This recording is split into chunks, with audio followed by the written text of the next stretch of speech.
Hello everyone. कैसे हैं आप सभी लोग। आई होप आप सभी लोग ठीक होंगे। आज की इस वीडियो में हम लोग बात करेंगे मल्चिंग क्या होता है और मल्चिंग के कितने टाइप्स हैं। ओके, तो एक एक करके हम लोग देखेंगे। तो वीडियो को बिना देरी के स्टार्ट करते हैं। तो सबसे पहले देख लेते हैं मल्चिंग होता है क्या है। मल्चिंग देख लीजिए, एक कृषि या बागवानी तकनीक है। इसमें मिट्टी की सतह पर कोई जैविक या फिर इसको हम ऑर्गेनिक या फिर अजैविक हमारी जो होती है सामग्री की परत बिछाई जाती है। ठीक है। मल्चिंग क्या है, एक प्रकार की तकनीक है जिसमें क्या करते हैं, कोई ऑर्गेनिक या इनऑर्गेनिक जो मटेरियल होता है उसकी परत बिछाते हैं सॉइल पर। इसका मुख्य उद्देश्य क्या होता है, मिट्टी की गुणवत्ता बनाए रखना और पानी का संरक्षण करना। मुख्य जो उद्देश्य होता है वो होता है मृदा का संरक्षण करना। क्या होता है, मृदा के जो पानी होता है, ठीक है, सॉइल का जो मॉइस्चर होता है उसका संरक्षण करना इसका मुख्य उद्देश्य होता है। और यह खरपतवारों को नियंत्रित करना, मिट्टी के तापमान को नियंत्रित करना और पौधों की वृद्धि को बढ़ाना इसका उद्देश्य होता है।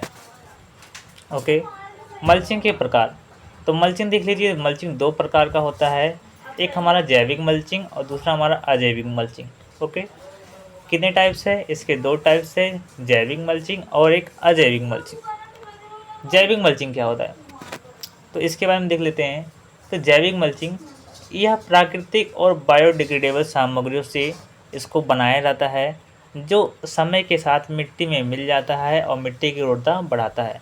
ओके। जो समय के साथ मिट्टी में मिल जाता है और मिट्टी की उर्वरता को बढ़ाता है, इसी को बोलते हैं ऑर्गेनिक मल्चिंग। ओके। एग्जाम्पल के लिए सबसे पहले पत्तियाँ, सूखी पत्तियाँ या घास, ये हमारी पत्तियों के अंतर्गत आती है। छाल, देखिए पेड़ पौधों की जो छालें होती हैं, लकड़ी का बुरादा होती है, ये भी हमारा एक मल्चिंग, हमारा ऑर्गेनिक मल्चिंग के अंतर्गत आता है। अगला है घास फूस, तो कटी हुई घास जो खरपतवार मुक्त होनी चाहिए तो वो हमारी घास फूस के अंतर्गत आ जाएगी। इसके अलावा हमारा कंपोस्ट, जैविक कचरे से बनी जो हमारी खादें होती हैं, यह भी हमारी ऑर्गेनिक मल्चिंग के अंतर्गत आती हैं। इसके अलावा हमारा हो गया पुआल और लकड़ी के चिप्स, ये सभी हमारे क्या होते हैं, ऑर्गेनिक मल्चिंग के प्रकार हैं। ओके। अगला देख लेते हैं। अगला हमारा आता है लाभ।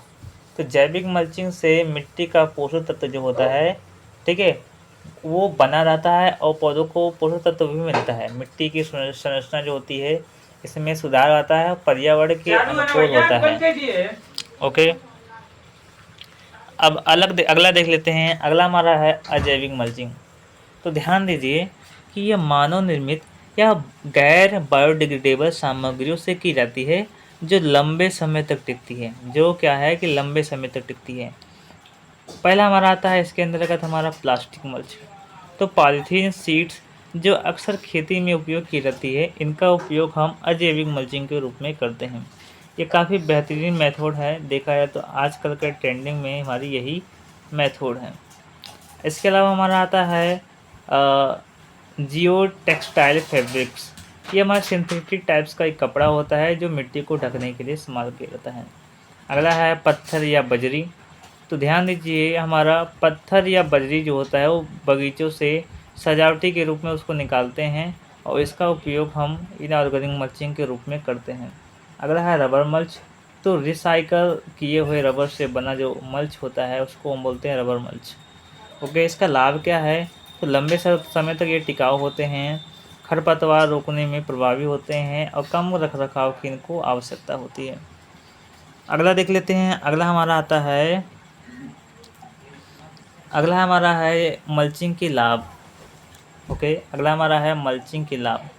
तो ध्यान दीजिए, मल्चिंग के लाभ के अंतर्गत सबसे पहला लाभ हमारा होता है मिट्टी में नमी बनाए रखना, खरपतवारों का नियंत्रण करना, मिट्टी के कटाव को रोकना, मिट्टी के जड़ों का तापमान नियंत्रण और जैविक मल्च मिट्टी को पोषक तत्व देता है। ये हमारे लाभ के अंतर्गत आ जाएंगे, नोट कर लीजिएगा। ठीक है। अगला है मल्चिंग के नुकसान। तो इसके कुछ नुकसान भी है। जैसे जैविक मल्च को बार बार बदलना पड़ता है। जैविक मल्च महंगा हो सकता है और पर्यावरण को नुकसान भी पहुंचा सकता है। जैसे प्लास्टिक का जब हम यूज करते हैं, प्लास्टिक में, तो ये पर्यावरण को प्रभावित भी करता है और नुकसान भी करता है। गलत मल्च का चयन पौधों के लिए हानिकारक होता है।